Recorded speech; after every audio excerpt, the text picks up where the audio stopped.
현금살포법에 대해서 먼저 좀 말씀을 드리겠습니다. 이게 현행 헌법 체계나 법령 체계에 좀 맞지 않는 부분이 많기 때문에 좀 심도 있는 논의가 필요한데요.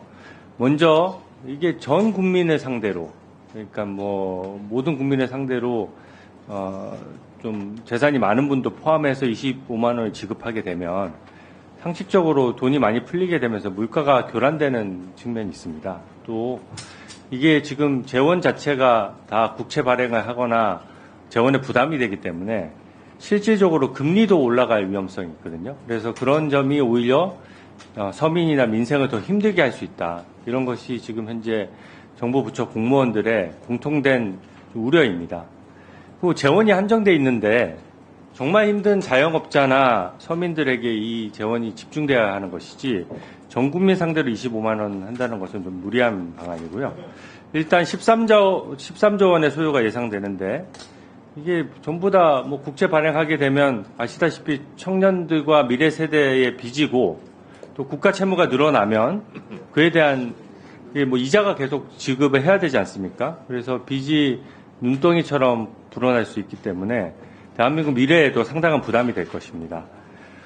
이게 민주당의 1호 법안으로도 불리고 또 이재명 대표의 제안이라서 여러 가지 법 체계가 걸러지지 않고 막 진행되는 거 아니냐는 우려가 굉장히 큽니다. 이 법 자체만으로 예산 편성 집행이 강제되고요. 정부의 예산 편성 권한을 배제하고 있습니다. 우리가 예산을 심의할 때 정부가 예산을 편성하고 국회가 심의하도록 한 게 다 그 헌법 체계상 어느 나라나 어느 국가나 이런 식으로 하고 있는데요. 만약에 국회가 직접 예산을 편성할 수 있게 한다 그러면 선심성 예산이라든지 여러 것들이 늘어나면서 국가 재정이 엉망으로 될 수 있기 때문에 이런 부분을 우려해서 지금 예산 편성권은 정부에 있는 거고 대신에 심의나 결산은 국회의 통제를 받도록 한 것입니다. 근데 국회에서 뭐 이런 상호 견제와 균형을 다 무시하고 일단 13조 원이나 되는 대규모 재원이 이제 필요한 이 부분에 대해서 직접 법으로서 이거를 강제하는 효과가 있기 때문에 누가 보더라도 위헌적이고 아까 말씀하신 처분적 법률에 해당합니다. 처분적 법률을 저희가 금지하는 것은 사실상 처분적 법률은 행정의 영역이거든요. 그래서 뭐 이런 식으로 법을 만들 거면 방통위원장은 민주당이 임명한다 뭐 이런 식의 극단적인 법안도 만들 수 있겠죠. 근데 그 법안 자체는 우리나라 헌법에 아예 안 맞기 때문에 그런 법안은 못 만들지 않습니까?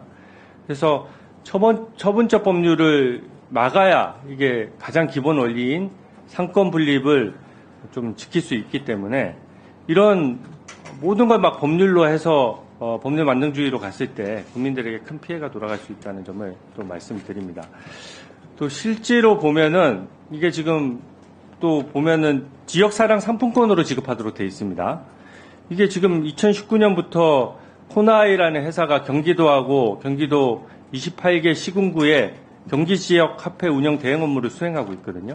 근데 올해 초에 공개된 감사원 감사 결과에 따르면은 이 화폐 운영 대행 업무를 맡고 있는 코나이가 100억 원 이상의 지역 화폐 선수금을 채권에 투자하거나 주식을 취득하는 등 임의로 운영한 사실이 드러났습니다. 이게 바로 현금으로 지급하는 것도 아니고 지역 사랑 상품권 같은 걸로 지급하게 되면 상품권 지급 후 사용할 때까지 시간적 간극이 생기고 또 실제 사용되지 않는 화폐들도 생기면서 거기에 따른 부수익이 누구한테 기속되느냐 하는 문제가 있습니다. 그래서 코나이에 대해서도 지난부터 계속 특혜 의혹이 있어 왔고요. 그 연장선상에서 이 지역 화폐로 지급하는 부분도 상당한 문제가 있습니다. 그래서 이 부분에 대해서는 당연히 재고가 필요하고요. 지금